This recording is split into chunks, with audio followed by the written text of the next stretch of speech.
Welcome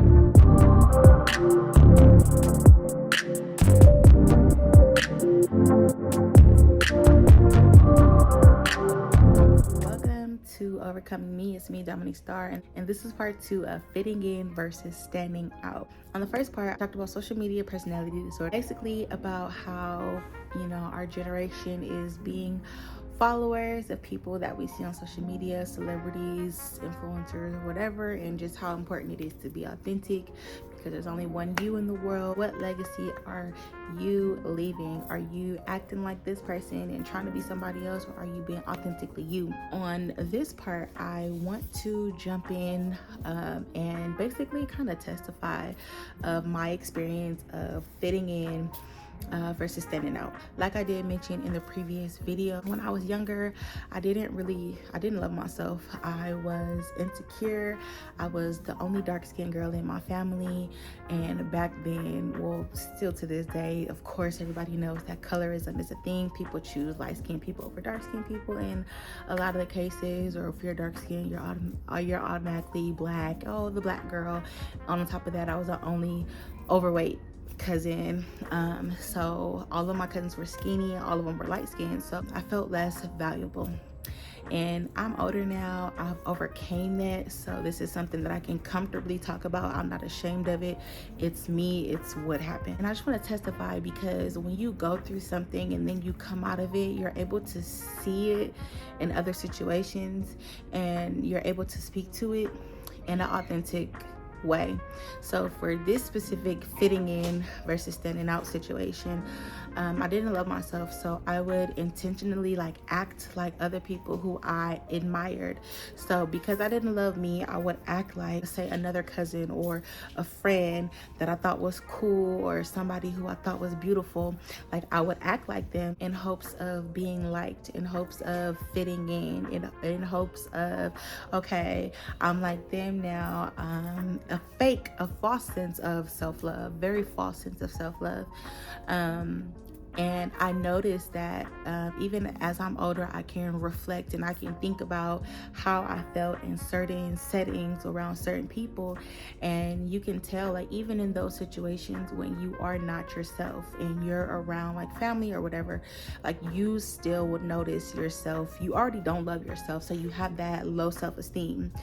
And then you go around family and then you're putting on this personality that's not really yours. You can sense, you can feel the dislike towards you. You can, well, I don't even know if that's the best word to use, but you can feel the lack of acceptance. You can feel the, what is a word that I'm looking for?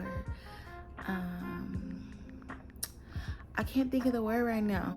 You can feel it when you're not being accepted, and sometimes people disguise it as oh, they hating on me or whatever, when really you don't like you, so you're not being yourself, so you're not being reciprocated authentically. Once I got older, I don't remember what age, but I would say in my early 20s, I started to work out, and I started to see beautiful results, and I started to gain more confidence of who I am. And once I got to that place of, okay, I am beautiful, okay, I do like me.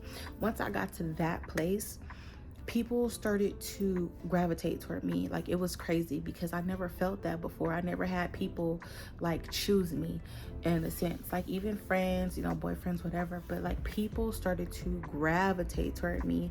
And in my confidence, I was totally and completely authentically myself. My own personality shone through. God creates you who you are. You're born with your gifts. You're born with your talents. Everything that you need to succeed in life, everything that you need to live a prosperous life, God already put that in you. It's already there. But different things happen when we're kids or whatever. Different things happen to us, some tragic, some traumatizing, and it makes you shrink. It'll make you insecure or make you have a low self-esteem because you don't feel, valued or whatever. But once I did gain my confidence back in working out, I started to feel myself, and I started to see that people was gravitating toward me, and people was complimenting me a lot. I'll never forget, but the first time, and prior to this, I don't recall, it may have happened, but I don't recall like always getting compliments or always being told like, oh, you're so pretty, or you're dressed nice, or whatever. Like, I don't recall, but I don't even remember what age I was. All I remember is that one day I was in Walmart, and this older Black lady came up to me and she said, "You are so pretty." And I was like, in my head, like, I am. I feel like that was the moment where I developed that confidence, that belief in, wow, a stranger, someone who doesn't know me, came up to me and told me that I was pretty, and I believed it, because I was doing that self-work, working out and feeling good, and I believed it. And from then I started getting more compliments. Like, I just started noticing this happen. And like I said, it was a place of me working on myself, going to the gym. I knew I had a problem with my weight all of my life. So the solution to that was working out. This is what you do to lose weight. So once I got in the groove of that, that's when my confidence started to build. And that's when I seen the response, basically. Like, even with friends, like, people would just like gravitate to me and compliment me on, certain things. So then, baby, go in the room. I'm almost done, okay, baby? Almost done, okay? Okay. Huh? Daddy going? Yeah, I'm almost done.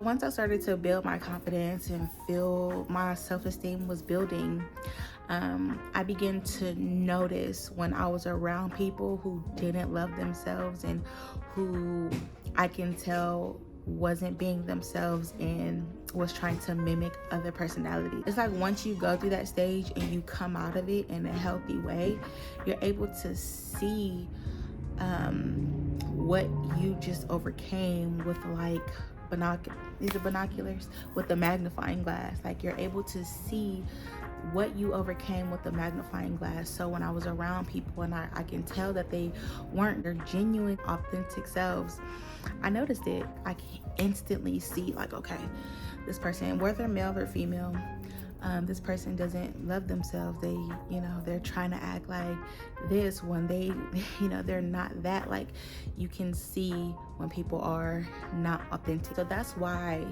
this topic is very important, especially for our generation. Fitting in versus standing out. Standing out doesn't mean that your character has to be obnoxious or you have to be like extra, super extra to try to get attention. That's still trying to fit in. That's still not being authentically yourself. Like, you can always tell when somebody you can tell the real life of the party and the people who are not used to attention.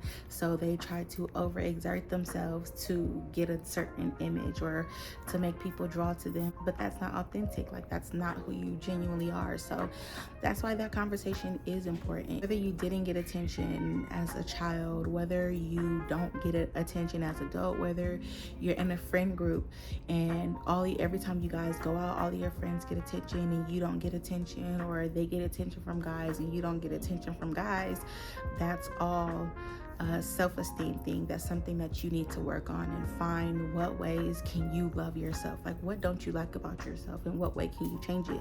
What I didn't like about myself was my weight.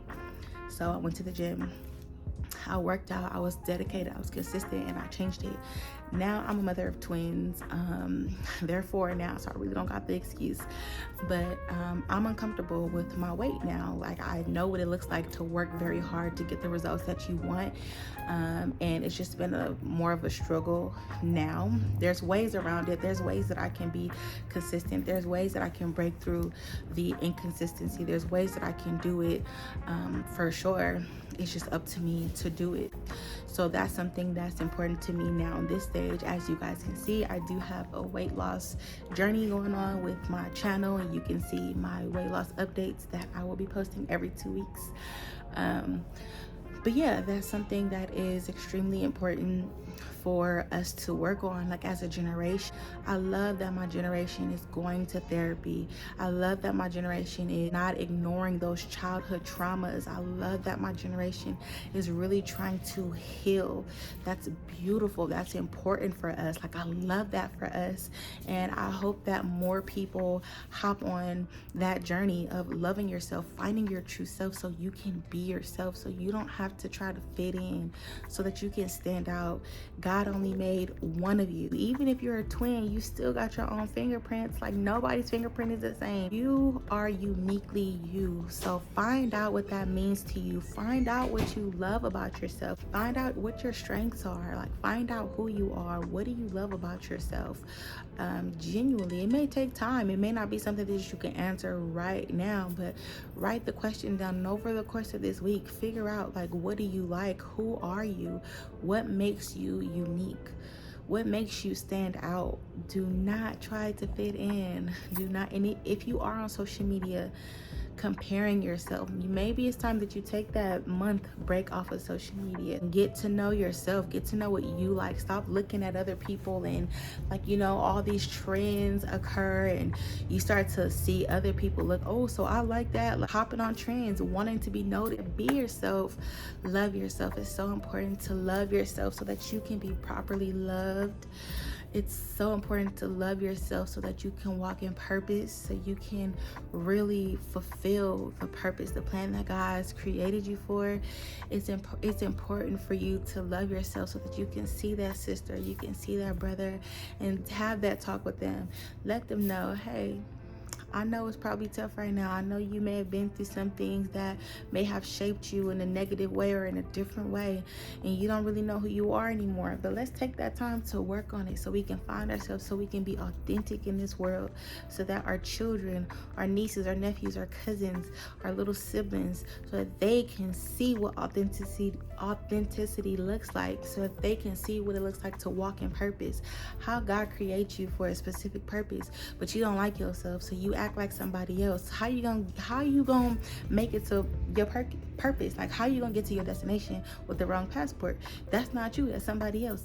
Okay, y'all get it. I'm not gonna ramble too long, but yeah, like, comment, and subscribe for more content. Stay connected. I'm Dominique Star, and I'm out.